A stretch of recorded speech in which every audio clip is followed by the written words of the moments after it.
Breaking news. Fresh controversy rocks Nigeria's new tax law ahead of 2026. Hello everyone, welcome to Naija Media Connect, your trusted source for credible and timely news across Nigeria. Before we begin, kindly subscribe, like this video and turn on notifications so you never miss an important update. A new tax law scheduled for January 2026 is now facing serious allegations. A member of the Federal House of Representatives, Honorable Abdulsamad Dausuki, has raised alarm alleging that the final tax law document does not reflect what lawmakers debated and approved on the floor of the House. This revelation has sparked nationwide concern over transparency, legislative integrity, and possible manipulation of the process. Stay tuned to the very end as we break down what this means for Nigerians.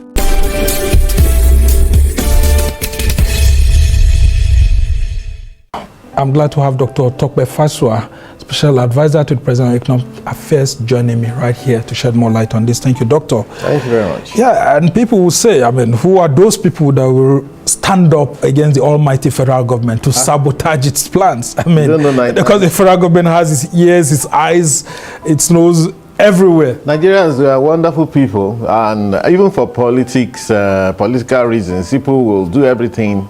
If they will think, oh, maybe Tinubu will get it right with this new recalibration of our finances, including the budget, including the revenue profile and all of that. In case you get it right, some people are there who will ensure that it never works. And you see all sorts of wild allegations, including bringing France into it, this talk about MOU and all of that. It's going to sell everything to France. France will now be the one controlling our taxes. It's just wild, really. But I think the president is an experienced leader. And we forge ahead, irrespective of whatever some people are saying. Because again, you see a scenario where these people that I allege, they seem to trying to rile up the underprivileged in Nigeria. Meanwhile, the tax reforms that we're talking about is clearly pro-poor. A clearly pro-poor, tax revenue system that will ensure that the people who have been paying taxes before, most of them will stop paying taxes of any type. That's the aim. It's going to be a process. Before now, we used to have a scenario where some people will earn 30,000 naira in some states, 30,000 naira per month, and they will take taxes from 30,000 naira. How much tax do you want to take from 30,000 naira? That's not enough for people to survive with. I'm talking about taxing minimum wage. What this new system is trying to do is to ensure that people on minimum wage, 70,000 per month, which comes to about 840,000 in a year, and even making an additional provision of 200,000 for rent. To say if you're paying rent up to 200,000, you would also be able to go tax-free, make that as a deduction, which comes to 1 million naira. Yeah. And that SMEs that are turning over 50 million and below will not be taxed, not even VAT. Should they pay? It's incredible. And of course, the bottom line now becomes that, look, I want to ask a question. Why do some people believe Nigeria is a place to dump detritus? We talk about Nigeria, we talk about, Nigeria is not giving us this, Nigeria is not giving us that, but we want to keep milking the country. Milk the country, collect everything collectible. Right. The same people will go to UK, go to US, and the moment you get in there, you know that you cannot mess with their tax system. Go to anywhere, even in Ghana here. I told you, I went to Buka restaurant some years back. Up till now, it's still like that. Somebody went recently and came back. They take, apart from the 17.5% VAT, they take in Ghana, in Osu, in Accra, they take 2.5% NHS, National Health Insurance, 2.5% education tax fund for eating in a restaurant, 1% tourism fee, 1% COVID fee. up till now. Even when Nigeria COVID is a gone. very COVID fee. COVID fee. All right. They still take it. And they don't mess around with their taxes in Ghana. So when I go there, I say, well, this country looks like one that, you know, they may be able to get a handle on their finances much quicker than we will, because we are just a lot of us are very arrogant people as Nigerians. Well, a whole lot of people don't want to pay taxes. We're the best people in the world. We're wiser than everybody. Our country, you know, because again, this doesn't match with the rhetoric and the narrative about how, you know, Nigeria is the poorest country in the world. No. Nigeria is just that country where a lot of people don't want to pay anything. A lot of people are actually enjoying. I mean, I just passed the Millennium Park now. You see loads of people on the road having a good time. Go to Lagos, there's a standstill. A whole lot of things. And then we say that we're the worst country in the world. We are not the worst country in the world. All right. And what the president is trying to do is to recalibrate the finances of this country so that we can have a greater future. Now, let's talk about the biggest elephant in the room. An honorable member raising a motion on the floor of the House saying that, look, his privileges have been breached because the tax laws that were passed are different from the ones that were gazetted by the federal government. And you are raising an alarm that there's a sabotage ahead of the implementation. The two are not connected. Where do you connect both? No, the two issues are not connected. My concern about what people are trying to drive, some people, and very, very big people. I saw a man yesterday, you know, looking very robust. I think it's a Nigeria opposition movement or something like that. Yeah. Alleging all sorts of things, and I just like, look, these are the people that they need to pay. If the government says that, look, today now we need to, if you turn over transaction and you're running billions to your account, you don't want to pay 1 naira to this country. Is that how to run a country? This country is just 65 years old, thereabouts, all right? Maybe 66 next year. I was just watching a short video clip on WhatsApp just now, and countries that have been around, even countries like Algeria, Morocco, have been around for 2,400 years. Countries like Ethiopia, 3,000 years, Egypt, 4,000 years. In Africa here, let's talk of countries in Europe, 1,000 years, US, 250 years. This country is just 60-something years. It's people that will build the country. Let's say 100 plus. From the amalgamation. As an entity called Nigeria, as a country that leads itself. Because, look, you cannot judge us with Lord Lugard's rulership of Nigeria. You can't. But the moment he left, now you can start to count it that, okay, the man, they've left, you know, and then, so what have we done? In 5 years' time or 6 years' time, we tried to truncate the experiment. In 1966, twice. And by 1966, you are killing your leader. All right? By 1976, you are killing another leader. How much time has the country had to breathe and to cooperate? You know, so what I'm saying is this. Those two issues have no connection. Yeah, but once you have a problem with what Abdulsamad Dausuki, my friend, as my former neighbor, has raised, you know, on the floor is well a germane issue. But of course, let us gradually, first of all, be able to confirm what has happened. I haven't seen the two documents he's talking about side by side to be able to say these and these are the issues. Of course, if there's any administrative lacuna or administrative, error or whatever has happened in this instance, it needs to be discussed. And of course, it is what the House and the Senate have reconciled that should be the law, clearly. You know, so I believe that will be handled at the highest level, you know, but it is what it is, you know, yes. So he has a point, but that issue needs to be reconciled at the topmost level, you know, at the executive level. I'm just a bloody advisor, you know, so well, I may not be able to comment too much on that. Yeah, but now let's talk about the sabotage that you raised allegations against. What are those specific things that's making you to think that there could be a sabotage? Is it the statements, you know, with this national opposition movement? Those guys said, when a fat man, fatter than you, and a lot fatter than me, comes to tell you that the government, you know that, look, the guy is afraid that he's going to pay. He should pay.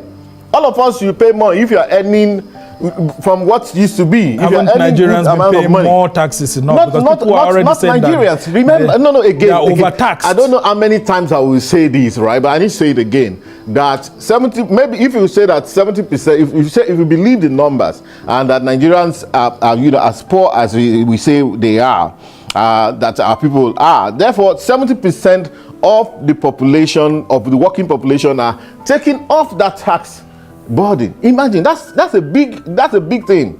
For you to say that you're earning 1 million and below, forget it, please. These people need to be cared for, not taxed. I mean, I read something recently, just a couple of days. An influencer wrote about how he made an investment of 100 million. He made within a short period. He made in tax, maybe treasury bills. He made 104 million, and then government came and collected 10% or some amount of capital gains tax, and the money went to 103 point something million. And I'm looking at the guy, a young guy, maybe less than 40. Yeah, maybe 30 something years old. He's doing investment of 100 million. That's not the only investment he's doing. He doesn't know how to understand that even he's a very privileged person. You're putting that on social media. Maybe a lot of people will go after him now this Christmas. This guy can do an investment of 100 million. Yeah. Go to UK. Capital gains tax in UK is 26% on everything, especially on houses that you sell and on you flip houses. They take 26% from your gains. It's from your gains. So anyhow, you know what? This country must progress in spite of us. All right, so what people are saying is that the tax rate needs to be widened, not increasing. But with this tax, the new tax laws coming up that's exactly from what next we want year, to do, widen. More people will be drained from paying taxes. Not at all. Most people will be walking scot-free. Most people. Look, let me tell you, we have a problem. Okay, let me tell you, one example I usually give is this, that Nigeria is, when we wanted to go to GSM in 2001, Vodafone, one of the companies in the UK, big companies in the UK, constituted one, or rather instructed one of the big four companies, big four consulting firms in the world, to do a survey of Nigeria, whether the business was worth it. Those guys went back and told them that those people, 200 million, 100 and something million people, they are so poor, they can't even. It took MTN from South Africa and Econet from Zimbabwe to come to this country. Until today, from that 2001 till today, MTN makes most of its profit from this country, about 40%. And MTN is everywhere, all over Egypt, Uganda, Rwanda. So what that tells you is that these people who can find money to be talking on phone, and they're giving. I mean, we have one of the deepest tele-density in the world. Over 200 and something million phones are in Nigeria. Landlines, mobile lines are in Nigeria. People are calling. People are using data. And yet you tell me about how the country is the poorest in the world. That's why, the data does not triangulate. It doesn't jive. You can bring out those data, they indict the country and say all sorts of things. But then you now go outside, you see people are spending money in nightclubs, people are enjoying themselves. You wonder where all the poverty is where from. The money is coming so from. Anyhow, so we are making, so what that tells you is that, it's not what it is. That is the scenario now. So what we want to do with this reform is to say, you know what? Okay, fine. Nobody is saying we are going to be probing people's accounts. But be sure that using technology, there'll be a way to follow the cash flow, follow the money. You're taxing people, following their accounts, way into churches, follow mosques, the money. and Nobody has said that. This is what the opposition is saying, that what you want to do is not a tax reform. It is an assault on the livelihood of ordinary Nigerians. That's what they said. Some of those people saying that in there, they have criminal minds. That's the truth. You can't say if they are Nigerians and they're entitled to their opinion. Any Nigerian is not Nigerians are not entitled to have criminal-minded approach to things. This is free speech. Nobody is talking about even free speech has its own limits as well. Nobody is saying you want to go to church, you want to go to mosque to do what. But the point is this: I say when this kind of policy is coming, just watch out for who is complaining the most, and they are trying to incense the people. Even if they could, I bet one guy is saying as if they would go out, they will mobilize the people, let's go and riot. For crying out loud, that he's just using the people and pushing them forward. So we are of the opinion that we cannot allow the so-called opposition to seize the narrative on this initiative and this reform. They must not. You were once a presidential candidate. Do you think that this has left the realm of economics to the realm of politics now? No. It's still in the realm of economics because it will be done by God's grace. January 1st. Despite all these controversies, nobody is saying you don't think that with the alarm raised in the House of Rep that let us start. Nobody down? Is saying that. No. What the House of Rep is concerned with is clearly that, is it what we signed that is there? If it's what they sign and what they reconcile with the Senate that is there, I don't believe they have a problem. Okay. The people who have issues, they know themselves, who are trying to rile the people of this country. This one, Paris, they've signed this one. What is the Paris MOU with Do you know that FRS has signed so many MOUs in the past with HMRC, His Majesty Revenue and Custom? You just come and learn from them. What is an MOU? I went back to because of the relationship between President Tinubu and Paris, a whole lot of people are reading political meanings into it. That the French people maybe, I mean, come on, biting more than they can chew by wanting to help collect taxes for Nigeria. There's absolutely nothing. An MOU, I went back to check what the meaning of MOU is. Just it's even when you say MOU, it's non-binding.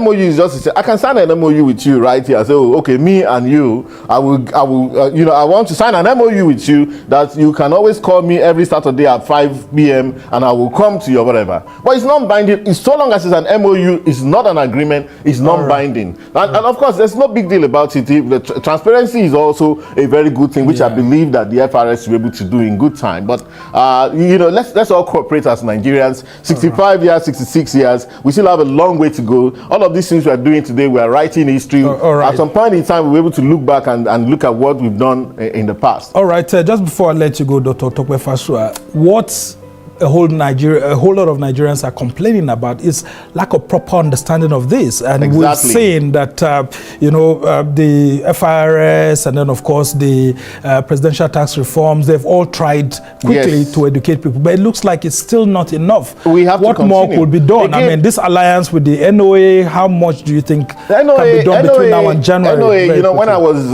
growing up, when I went to do my service in 1991, 92, NOA was then known as MAMSA. And MAMSA, they were everywhere. It was a great place. They had all these young people. NOA still has those structures, according to what we've been told. And they can be able to deploy 774 local governments at the same time. In fact, every ward, 8,809 wards in this country, and take the message forward. Remember, in Nigeria, we tend to be absolutists, if you ask me. We are rolling out a new policy. It's going to be gradual, the acceptance. But you see, at the very grassroots, there's no problem. What we'll be telling them at those grassroots is better they come, more money to finance the budget, more money to do infrastructure for the people, more money to improve the standard of living of the people. Those guys who have to worry are those guys who have so much money hiding it around. Look, and it's a global issue. The way Nigerians used to open accounts abroad in different banks is not the way it's possible now.